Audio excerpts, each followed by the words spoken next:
அனைவருக்கும் வணக்கம்.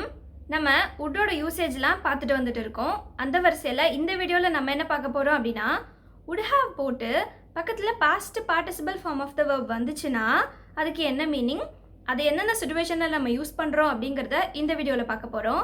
அது மட்டும் இல்லாமல் போன வீடியோவில் நம்ம கேட்டிருந்த கொஷின்ஸோட ஆன்சர்ஸ் இந்த வீடியோவில் பார்க்க போகிறோம். அண்ட் இந்த வீடியோவோட கொஷின்ஸும் பார்க்க போகிறோம். இப்போது ஃபஸ்ட் எக்ஸாம்பிள் என்ன இருக்குன்னு பார்க்கலாம். I would have become a doctor. இங்கே would வந்துருச்சு, have வந்துருச்சு, அதுக்கப்புறம் become, became, become. So verb 3 third form of the verb வந்துருச்சு. I would have become a doctor. நான் டாக்டர் ஆயிருந்திருப்பேன். இதுக்கு சென்டென்ஸ் ஒன்று தான், ஆனால் ரெண்டு சுச்சுவேஷனில் இதை நம்ம யூஸ் பண்ணுறோம். ஃபர்ஸ்ட் ஒன் என்ன அப்படின்னா, நான் டாக்டர் ஆயிருந்திருப்பேன், ஆனால் எனக்கு சீட்டு கிடைக்கல. But I didn't get the seat. ஏன் அப்படின்னா என்கிட்ட போதுமான அளவு காசு இல்லை. I didn't have enough money. அந்த ஒரு சுச்சுவேஷன். அதாவது நம்மக்கிட்ட எல்லா திறமையும் இருந்தும் பட் வேறு ஏதோ ஒரு விஷயம் நம்மளை தடுக்குது. அடுத்து என்ன அப்படின்னா, நம்ம ஒழுங்காக படிக்காமல் விட்டுட்டு ஃபீல் பண்ணிட்டு சொல்கிறோம், இன்னும் கொஞ்சம் நான் நல்லா படித்து இன்னும் கொஞ்சம் நிறைய மார்க் எடுத்திருந்தா எனக்கு சீட் கிடச்சிருந்துருக்கும், நான் டாக்டர் ஆயிருந்திருப்பேன். ஃபஸ்ட்டு ஒன் என்னது, நம்ம ஒழுங்காக படிக்காமல் விட்டுட்டு ஃபீல் பண்ணி நம்ம சொல்கிறோம், இன்னும் கொஞ்சம் நல்லா படிச்சிருந்தா இன்னும் கொஞ்சம் நிறைய மார்க் வந்திருக்கும், நானும் டாக்டராக இருந்திருப்பேன் அப்படின்னு சொல்கிறோம். I would have become a doctor. இன்னொன்று என்ன சொல்கிறோம், நான் நல்லா படித்து எல்லாமே பண்ணியாச்சு, ஆனால் வேற ஒரு விஷயத்தினால எனக்கு சீட் கிடைக்காம போயிடுச்சு. அந்த மாதிரி ஃபீல் பண்ணி சொல்கிற இடத்துலையும் நம்ம இந்த வுட் ஹாவ் ப்ளஸ் பாஸ்ட் பார்ட்டிசிபிளை யூஸ் பண்ணுறோம். இப்போது இன்னொரு எக்ஸாம்பிள் பார்க்கலாம். அது என்னென்னா, இப்போ நமக்கு ஒரு ஃப்ரெண்டு இருக்கான், அவன் நிறையா பேர்கிட்ட ஹெல்ப்புக்கு ஏதோ ஒரு உதவி கேட்டுட்டு இருக்கான். பட் அங்கெல்லாம் உதவி கிடைக்கல. கடைசியில் நம்மக்கிட்ட கேட்குறான், நம்மக்கிட்ட ஃபீல் பண்ணி சொல்கிறான், நான் இவ்வளோ பேர்கிட்ட கேட்டேன் ஆனால் யாருமே எனக்கு ஹெல்ப் பண்ணலை அப்படின்னு சொல்கிறான். அப்போ நம்ம என்ன சொல்கிறோம் அப்படின்னா, நீ அவங்கக்கிட்ட எல்லாம் கேட்ட, நீ முன்னவே என்கிட்ட கேட்டிருந்துருக்கலாம்ல, நான் உனக்கு ஹெல்ப் பண்ணியிருப்பேன் அப்படின்னு சொல்கிறோம். I would have helped you.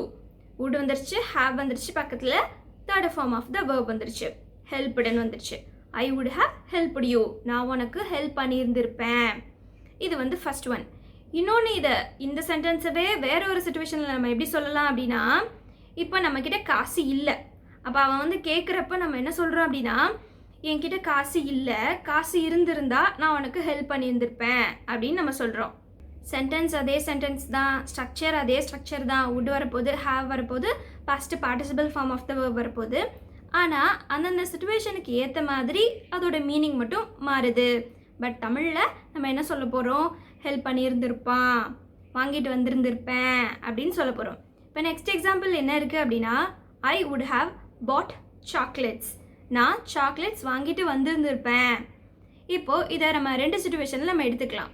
இப்போது வீட்டிலேருந்து ஆஃபீஸ்லேருந்து வந்துட்டாங்க. அப்போ குழந்தை என்ன கேட்குது அப்படின்னா, நான் இந்த மாதிரி உங்ககிட்ட சாக்லேட் வாங்கிட்டு வர சொன்னேன்ல, நீங்கள் ஏன் வாங்கிட்டு வரல அப்படின்னு கேட்குது. அப்போ அவன் என்ன சொல்கிறான் அப்படின்னா, ஐ வுட் ஹாவ் பாட் சாக்லேட்ஸ். நான் சாக்லேட் வாங்கிட்டு வந்திருந்திருப்பேன், ஆனால் எனக்கு டைம் இல்லை.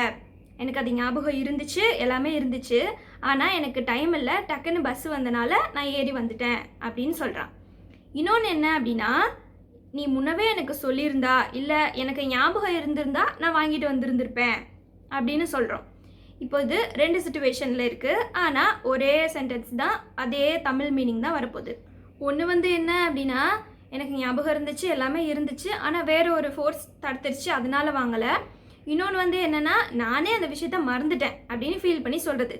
சரி, எனக்கு ஞாபகம் இருந்தால் வாங்கிட்டு வந்திருந்திருப்பேன் அப்படின்னு சொல்கிறது. இப்போது அடுத்த செட் என்னென்னு பார்க்கலாம். He would have stolon. அவன் திருடியிருந்திருப்பான். இப்போது ஒரு கடை இருக்குது, அங்கே எல்லாம் வேலை செஞ்சிட்ருக்காங்க, ஏதோ ஒன்று காணா போயிடுச்சு. அப்போ ஒருத்தன் மேலே சந்தேகப்படுறாங்க. இன்னொருத்தர் யாரோ சொல்கிறாங்க, அவனை மென்ஷன் பண்ணி இவன் திருடி இருந்திருப்பான், இவன் மேலே எனக்கு டவுட்டாக இருக்குது அப்படின்னு சொல்கிறோம். இப்போது ஹீ ஹாஸ் ஸ்டோலன்னா அவன் திருடிட்டான் நம்மளுக்கு ஷியோராக தெரியும். நம்மளுக்கு ஷியோராக தெரியாத பட்சத்தில் அவன் திருடியிருப்பான் அப்படின்னு நம்ம சும்மா ஒரு கெஸ் பண்ணி சொல்கிறோம், ஒரு வேலை அதுக்கு வாய்ப்பு இருக்குது அப்படின்னு நம்ம சொல்கிறோம். இதே சென்டென்ஸை நம்ம நெகட்டிவில் எப்படி சொல்லலாம் அப்படின்னா, he would not have stolon. அவன் திருடி இருந்திருக்க மாட்டான். இன்னொருத்தன் சொல்கிறான், எனக்கு இவன் மேலே ரொம்ப நம்பிக்கை இருக்குது, அவன் அப்படிப்பட்ட ஆள் இல்லை, அவன் திருடி இருந்திருக்க மாட்டான். இது would have ஓட negative form. He would not have stolen. he would have done this. இந்த வேலையை அவன் தான் செஞ்சிருப்பான், எனக்கு அவன் மேலே தான் டவுட்டாக இருக்குது. he would have done this. இல்லை அவன் செஞ்சிருந்திருக்க மாட்டான், அவன் ரொம்ப நல்ல பையன். he would not have done this. இப்போது இதே எக்ஸாம்பிள் சப்ஜெக்ட் ஐ வர்றப்போ எப்படி வருதுன்னு பாருங்கள். I would have stolen. நான் திருடிருந்திருப்பேன். இது வந்து ஒரு கெஸ் பண்ணுற ஆப்ஷன் கிடையாது, நம்ம பண்ணதை சொல்கிறது. I would have stolen. எனக்கு சான்ஸ் கிடச்சிருந்தா நான் திருடிருந்திருப்பேன், ஆனால் அந்த கடையில் நிறைய பேர் இருந்தாங்க அப்படின்னு சொல்கிறோம். இதே இது நெகட்டிவில், எனக்கு என்ன தான் சான்ஸ் கிடைச்சாலும் நான் திருடிருந்திருக்க மாட்டேன், ஏன்னா எனக்கு அந்த பழக்கம் இல்லை. I would not have stolen. இங்கே வந்து சப்ஜெக்ட் ஐ வர்றப்போ ஒரு கெஸ் பண்ணுற ஆப்ஷன் வராது. இதே இது சப்ஜெக்ட் வேறு வரப்போ, அதாவது சப்ஜெக்ட் ஐயை தவிர வேறு எந்த சப்ஜெக்ட்ஸ்லாம் வரப்போ என்ன ஆகுது அப்படின்னா he would have stolen. Chance கிடச்சிருந்தா அவன் திருடியிருந்திருப்பாங்கிற ஒரு விஷயமும் வருது. இன்னொன்று, உண்மையிலேயே அந்த பொருள் திருட்டு போயிடுச்சு, யார் திருடியிருப்பா அப்படின்னு யோசிக்கிறப்ப இவன் திருடியிருப்பாங்கிற ஒரு கெஸ்ஸிங் ஆப்ஷனும் வருது.